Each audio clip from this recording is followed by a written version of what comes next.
जय हिंद साथियों, DK education point पर आप सभी का बहुत बहुत स्वागत है।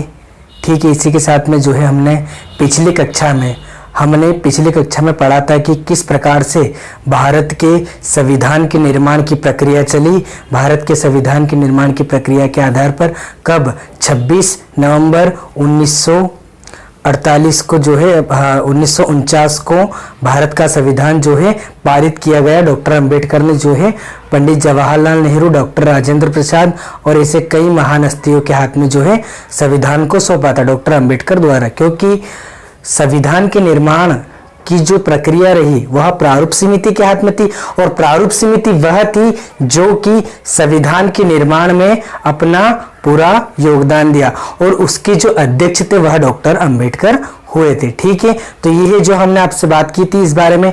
अगर आपको इन सभी बातों के बारे में जानना है तो आप पिछली कक्षा में जाइए और इन सभी बातों का जो है अच्छे से एक्सप्लेन कीजिए। ठीक है, इसी के साथ में मैंने आपको बताया था कि संविधान तो बना, लेकिन संविधान के बनने में कौन से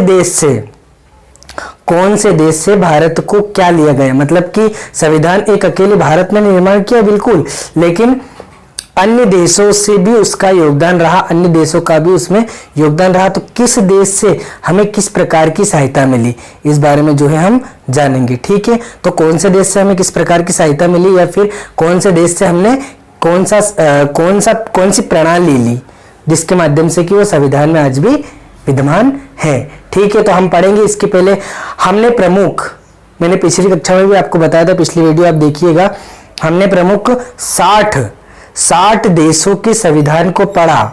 किसने?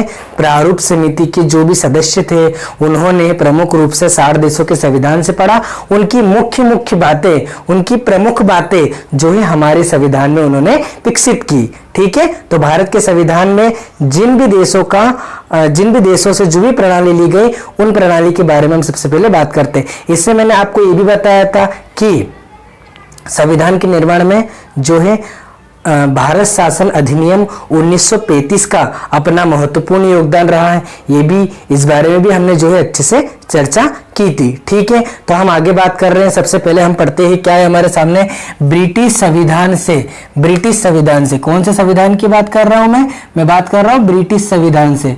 कि किस देश के संविधान से? ब्रिटिश देश के संविधान से, यानी कि इंग्लैंड के संविधान से। इंग्लैंड के संविधान से क्या था?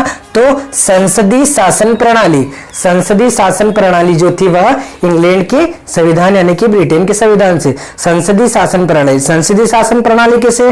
जैसे कि मैंने आपको एक दिन बताया था कि एक तरफ तो होता है संसदीय शासन प्रणाली, कुछ इस प्रकार से होती है। उसमें एक भाग होता है वह लोकसभा का होता है, एक भाग जो होता है वह राज्यसभा का होता है। ठीक है, और प्रमुख जो बीच वाला होता है वह सेंट्रल हॉल होता है। तो ये एक संसदीय प्रणाली हो गई। संसदीय प्रणाली कहाँ है? केंद्र में है। तो वो जो संसदीय प्रणाली है जिसमें लोकसभा और राज्यसभा इसके 2 अंग होते हैं। प्रमुख रूप से देखा जाए तो 3 हो गए। एक राष्ट्रपति भी जो होते हैं अपनी प्रमुख भूमिका इसमें निभाते हैं। किसमें? भारतीय संसद में। तो 2 संसदीय प्रणाली थी वो हमने ब्रिटेन के संविधान से ली थी। किस देश के संविधान से ली थी? संसदीय प्रणाली भारत देश के संविधान में ब्रिटेन के संविधान से ली गई। फिर अगला पॉइंट क्या है? लोकसभा के प्रति मंत्रिमंडल का सामूहिक उत्तरदायित्व। ये आप ध्यान रखना है इसमें। ठीक है, तो लोकसभा के प्रति मंत्रिमंडल का सामूहिक उत्तरदायित्व। लोकसभा जो होती है ये हम बता रहे हैं आपको, ये हो गई इस साइड लोकसभा, ये हो गई राज्यसभा। तो लोकसभा जो है इधर वाली, इस वाली की बात कर रहा हूं मैं, जो ये लोकसभा है, ये लोकसभा जो है इसके जितने भी सदस्य होते हैं, इस लोकसभा के जितने भी सदस्य होते हैं, मैं यहाँ पे बना के दिखाऊंगा आपको। लोकसभा के जितने भी सदस्य होते हैं, जैसे कि हम बात करें कि ये लोकसभा है। ठीक है,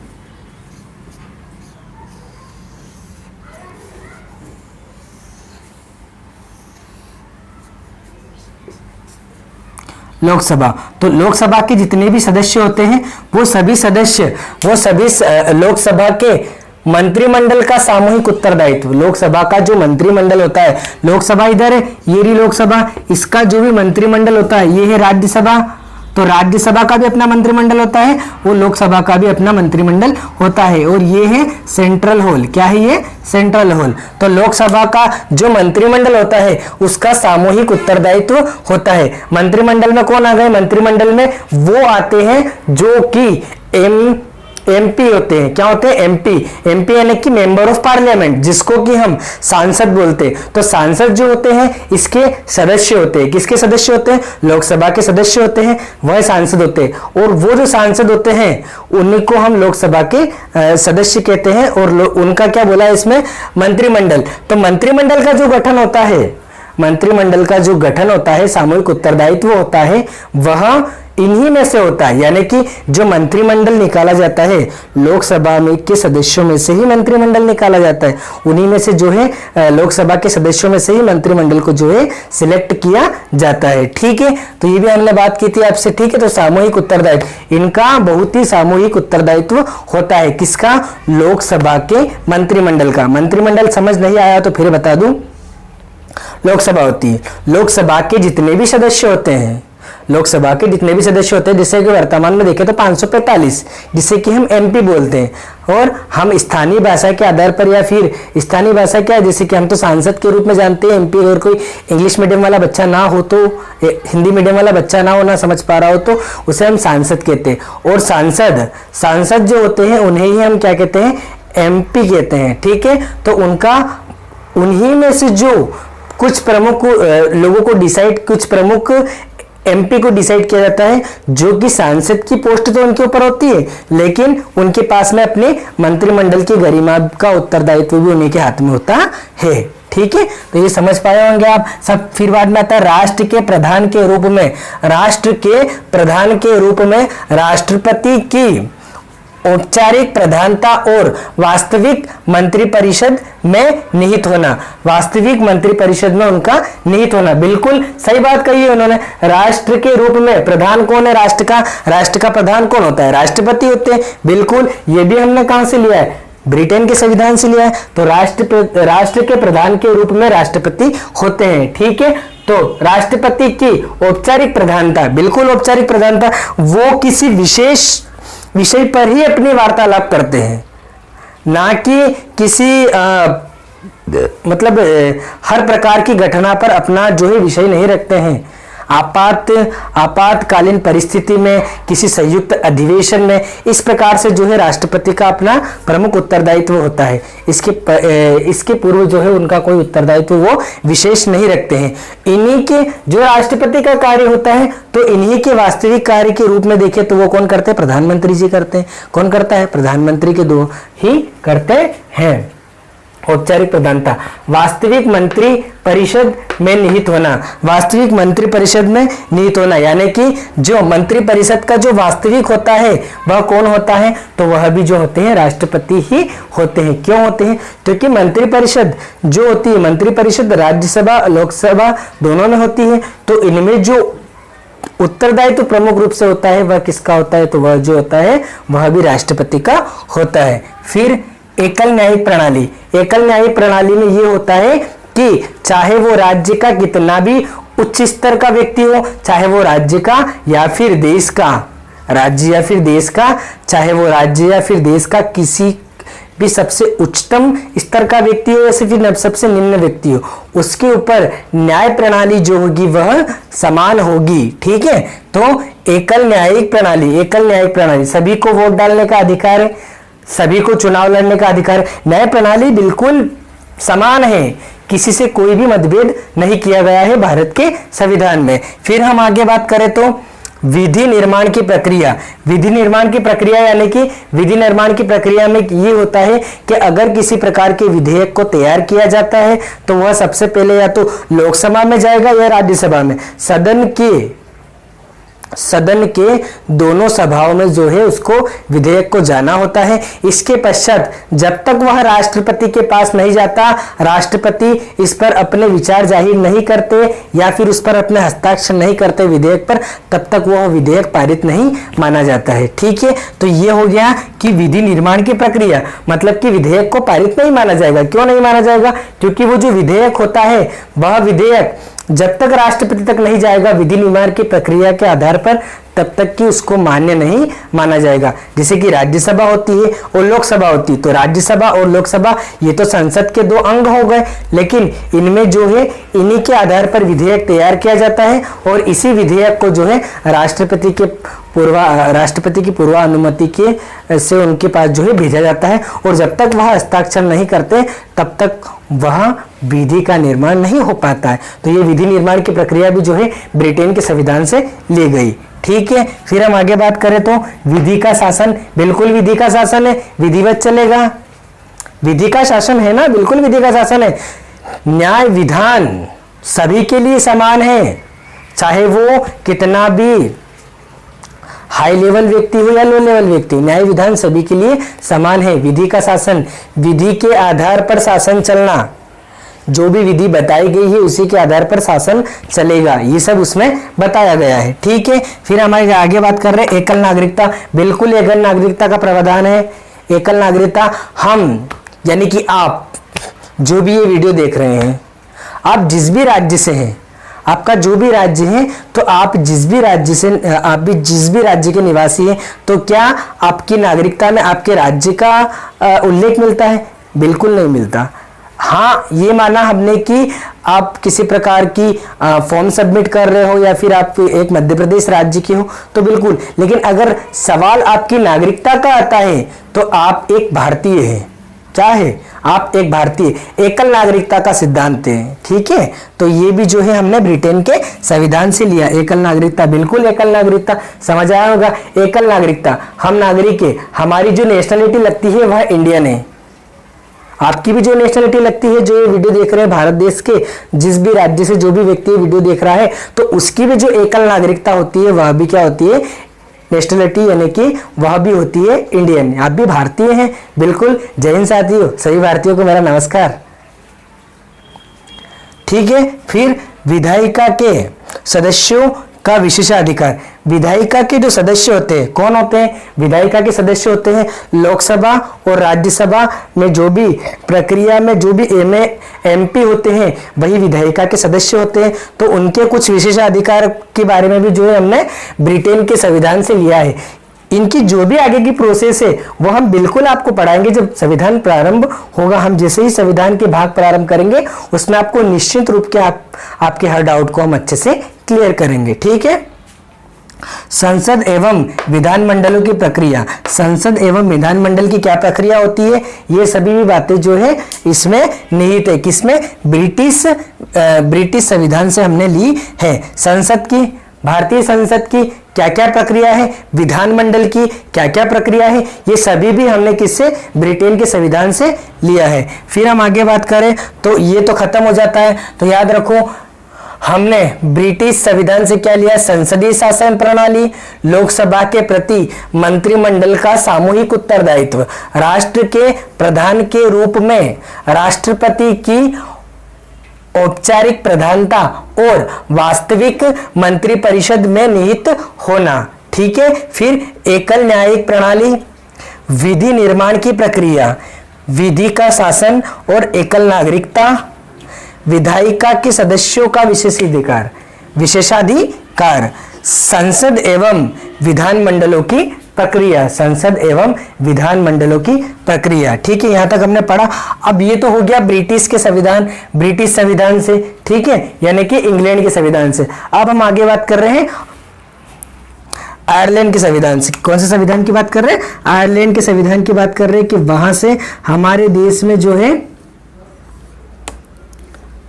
क्या लिया गया, हमारे देश के संविधान बनाने में क्या क्या लिया गया। तो हम बात कर रहे हैं आयरलैंड के संविधान की। ये कब बना? 1937 से बना। कब बना? 1937 को आयरलैंड का संविधान बना था। तो इसमें से हमने क्या किया लिए? राज्य के नीति निर्देशक तत्व, राज्य के नीति निर्देशक तत्व हमने आयरलैंड के संविधान से लिया। और ये राज्य के नीति निर्देशक तत्व होते हैं, ये एक लोक कल्याणकारी राज्य का निर्माण करते हैं, क्योंकि इसमें प्रमुख रूप से शिक्षा और अन्य प्रकार की विविध व्यवस्थाओं को जो है, जो कि प्रत्येक राज्य के नागरिक के लिए बहुत ही जरूरी हो जाती है, वह उसका जो कर्तव्य होता है वह एक प्रकार का किसका होता है, तो वह राज्य का होता है। तो राज्य के नीति निर्देशक तत्व में वही है, क्या है राज्य के नीति निर्देशक तत्व में, कि एक लोक कल्याणकारी राज्य का निर्माण करना, सीधी सी बात है। और बाकी हम जो है इसमें आगे बिल्कुल अच्छे से पढ़ेंगे, ठीक है। ये भी संविधान के किस भाग में दिए गए हैं। फिर साहित्य, कला, विज्ञान, समाज सेवा में योगदान के आधार पर राज्यसभा में कुल 12 सदस्यों का मनोनयन, मतलब कि ऐसे फील्ड के लोगों को चुनना जिसका जो साहित्य से संबंधित है, जो कला से संबंधित है, जो विज्ञान से संबंधित है और जो समाज सेवा से संबंधित है, इन चारों चीजों से संबंधित ऐसे व्यक्तियों को चुनना। कितने व्यक्तियों को, ऐसे 12 व्यक्तियों को चुनना है और उन सभी को राज्यसभा में स्थान देना, राज्यसभा में उनका स्थान देना, क्योंकि वह व्यक्ति साहित्य, कला, विज्ञान और समाज सेवा में जो है अपना महत्वपूर्ण विषय बता सके, अपना महत्वपूर्ण योगदान दे सके। तो ऐसे व्यक्ति को चुनने का विषय भी जो है इसमें दिया गया है। फिर हम आगे बात करते हैं कि राष्ट्रपति के निर्वाचन मंडल, राष्ट्रपति का निर्वाचन मंडल, बिल्कुल राष्ट्रपति का निर्वाचन मंडल। भाई राष्ट्रपति का निर्वाचन कैसे होगा, उसकी प्रक्रिया क्या क्या रहेगी, इस बारे में बात की जा रही है। तो राष्ट्रपति के निर्वाचन में जो होता है प्रमुख रूप से, राष्ट्रपति के निर्वाचन में प्रमुख रूप से जो भी लोकसभा के एमपी होते हैं, जिसको कि हम सांसद कहते हैं, और राज्यसभा के एमएलए होते हैं, सॉरी विधानसभा के जो एमएलए होते हैं उनको हम जो है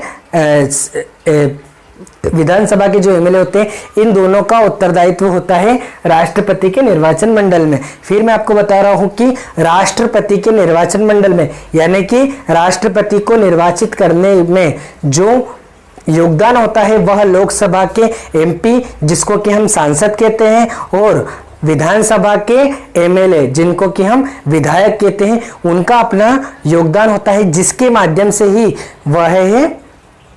वह उन्हीं के माध्यम से प्रत्येक रूप से राष्ट्रपति का निर्वाचन होता है। और जनता के माध्यम से तो वह अप्रत्यक्ष रूप से होता है, क्योंकि जनता राष्ट्रपति का जो है निर्वाचन नहीं करती है, बल्कि कौन करते हैं, एक तो लोकसभा के और राज्यसभा के एमपी और विधानसभा के एमएलए, ये मिलकर ही जो है राष्ट्रपति के निर्वाचन मंडल में उनका जो है चुनाव करते हैं, ठीक है। तो ये हुआ, तो ये हमने कौन से संविधान से पढ़ा, आयरलैंड के संविधान से क्या पढ़ा, राज्य के नीति निर्देशक तत्व, साहित्य, कला, विज्ञान, समाज सेवा की में योगदान के आधार पर राज्यसभा में कुछ 12 सदस्यों का मनोनयन और राष्ट्रपति का निर्वाचन मंडल। इसके बारे में जो है हमने आयरलैंड के संविधान से ये तीनों चीजें ली है। फिर हम आगे बात कर रहे संयुक्त राज्य अमेरिका यूएसए के संविधान से कब बना, 1789 में यूएसए का संविधान बना, यानी कि संयुक्त राज्य अमेरिका का संविधान 1789 में जो है बना, ठीक है। फिर हम आगे बात कर रहे हैं, यहां से हमने क्या लिए, मूल अधिकार।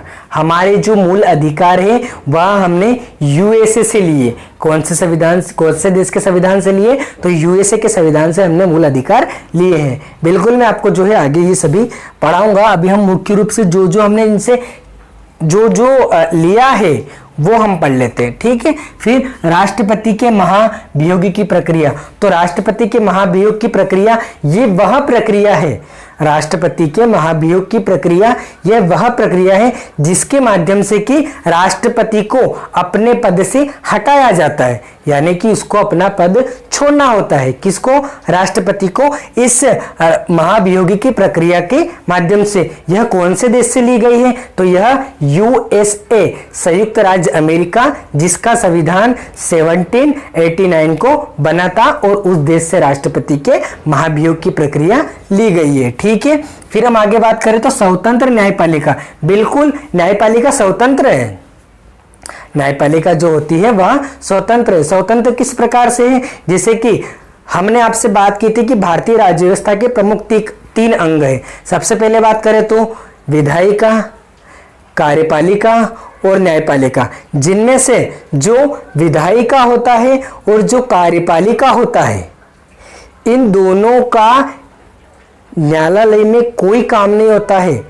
भारतीय स्वतंत्र न्यायपालिका में इनका कोई भी कार्य नहीं होता है, क्योंकि ये दोनों जो होते हैं, कौन दोनों, एक तो हो गई हमारी विधायिका और दूसरी हो गई हमारी कार्यपालिका। ये किसी भी तरीके से न्यायपालिका में हस्तक्षेप नहीं कर सकते हैं, बिल्कुल नहीं कर सकते हैं। और जो व्यक्ति विधायिका का सदस्य है वो चाहकर भी कार्यपालिका और न्यायपालिका का सदस्य नहीं बन सकता है। और जो व्यक्ति कार्यपालिका का सदस्य है वो विधायिका और न्यायपालिका का सदस्य नहीं बन सकता है। और जो भी व्यक्ति न्यायपालिका का सदस्य है वह कार्यपालिका और विधायिका का सदस्य नहीं बन सकता है। तो क्या है, जिस प्रकार से स्वतंत्र न्यायपालिका है उसी प्रकार से ये भी स्वतंत्र है। ठीक है, तो न्यायपालिका क्या होती है, स्वतंत्र होती है। और न्यायपालिका की स्वतंत्रता का जो विषय है हमने यूएसए के संविधान से, यानी कि संयुक्त राज्य अमेरिका के संविधान से लिया है। ठीक है, समझ पा रहे होंगे आप। फिर न्यायिक पुरातत्वलोकन का सिद्धांत, न्यायिक पुरातत्वलोकन का सिद्धांत, इसमें क्या होता है, राज्य जिस प्रकार का भी न्याय होता है उसमें जो है अपना प्रमुख, उसमें किसी प्रकार से ये नहीं देखा जाएगा कि आप लोकसभा या राज्यसभा के हैं। आपको जो है प्रमुख रूप से उस पर जो है जोर दिया जाएगा कि आपको जो है न्यायिक प्रणाली को लेकर चलना होता है। फिर हम बात कर रहे हैं उपराष्ट्रपति के पद। उपराष्ट्रपति की पद की बात करूं तो यही वह व्यक्ति होते हैं जो कि राज्यसभा के प्रमुख होते हैं। और राज्यसभा के प्रमुख और राष्ट्रपति के पद, उपराष्ट्रपति का पद, किसका पद, उपराष्ट्रपति का पद। ठीक है, तो राज्यसभा के जो प्रमुख होते हैं वही उपराष्ट्रपति ही होते हैं। किसी कारणवश अगर राष्ट्रपति का चुनाव ना हुआ हो और राष्ट्रपति निर्वाचित नहीं हुए हैं तो उपराष्ट्रपति जो होते हैं वह प्रमुख रूप से राष्ट्रपति का शासनकाल जो है संभालते हैं। ठीक है, वित्तीय आपात की बात करें तो वित्तीय आपात देश में किसी भी प्रकार के वित्तीय आपात यानी कि आपातकालीन परिस्थिति आ जाती है जिससे कि देश की जो भी शेष धनराशि होती है वह धनराशि खत्म हो जाती है तो राष्ट्रपति द्वारा एक आदेश जारी किया जाता है जिसके माध्यम से कि भारत के नागरिकों की जो भी संपत्ति होती है उस पर जो है भारत शासन का अधिकार हो जाता है। दरअसल आज तक ऐसा कभी नहीं हुआ है, राष्ट्रीय आपात जैसी स्थिति नहीं बनी है और ना ही बनेगी, क्योंकि हमारे देश की शासन प्रणाली इतनी अच्छी है कि कोरोना काल जैसे काल में जो है उन्होंने किसी प्रकार के संकट हमारे देश पर नहीं आने दिया। तो फिर ये वित्तीय आपात क्या चीज़ है। ठीक है, तो ये जो वित्तीय आपात होता है इसका जो उल्लेख मिलता है वह हमें अनुच्छेद 360 में मिलता है। और इस बारे में जो है हम सबके बारे में बताएंगे, बिल्कुल अच्छे से बताएंगे और सबके बारे में बताइए, आप निश्चिंत रहिएगा। ठीक है, तो वित्तीय आपात भी आप समझ पाए होंगे। फिर हम बात कर रहे हैं संविधान संशोधन में राज्य विधायिकाओं द्वारा अनुमोदन का प्रावधान। संविधान में जब भी संशोधन होता है उसमें राज्य की जो भी विधायिका होती है, राज्य की जो भी विधायिका होती है राज्य विधायिका द्वारा अनुमोदन का प्रावधान, यानी कि उनको जो है इसमें अपने अपने बातों को रखना होता है। ठीक है, कि भाई तुम संशोधन कर रहे हो तो इसमें राज्य की जो भी विधायिका होती है उनका अपना योगदान होता है। ठीक है, ऑस्ट्रेलिया के संविधान से क्या लिया, ऑस्ट्रेलिया का संविधान कब बना, तो ऑस्ट्रेलिया का संविधान जो है 1901 में बना और इसके अंदर हमने प्रस्तावना की भाषा ली। प्रस्तावना की भाषा यानी कि प्रस्तावना के बारे में हमने कहाँ से उल्लेख मिलता है, तो वह ऑस्ट्रेलिया के संविधान से जो है भारत की प्रस्तावना, पूरी प्रस्तावना नहीं ली है बल्कि प्रस्तावना की कुछ भाषा ली है। अब क्या क्या ली है इस बारे में मैं आपको बताऊंगा। ठीक है, जो है हम अगली जब भी हम प्रस्तावना तक जाएंगे, कल ही जाएंगे, बिल्कुल आप निश्चिंत रहिए, कल ही प्रस्तावना पढ़ाएंगे उसमें आपको बताऊंगा। ठीक है, तो समवर्ती सूची, समवर्ती सूची की बात करूं, समवर्ती सूची में केंद्र और राज्य दोनों के मध्य में, केंद्र और राज्य दोनों के मध्य में कुछ प्रकार की जो भी शासन प्रणाली होती है उसमें एक चीज पर दोनों का अधिकार होता है तो वह समवर्ती सूची होती है। ठीक है, जैसे कि राज्य तो है ही सही, लेकिन राज्य की कुछ ऐसी जैसे कि खनिज संसाधन देख लीजिएगा आप। ठीक है। इस प्रकार से जो है राज्य और केंद्र का दोनों का आप उसके ऊपर जो है उत्तरदायित्व होता है, तो समवर्ती सूची के अंतर्गत वो आता है। इसमें कुछ 22 विषय ऐसा कुछ है, ठीक है। तो ये भी हम इस बारे में आपसे बात करेंगे अगली जब भी वीडियो लाएंगे उसमें।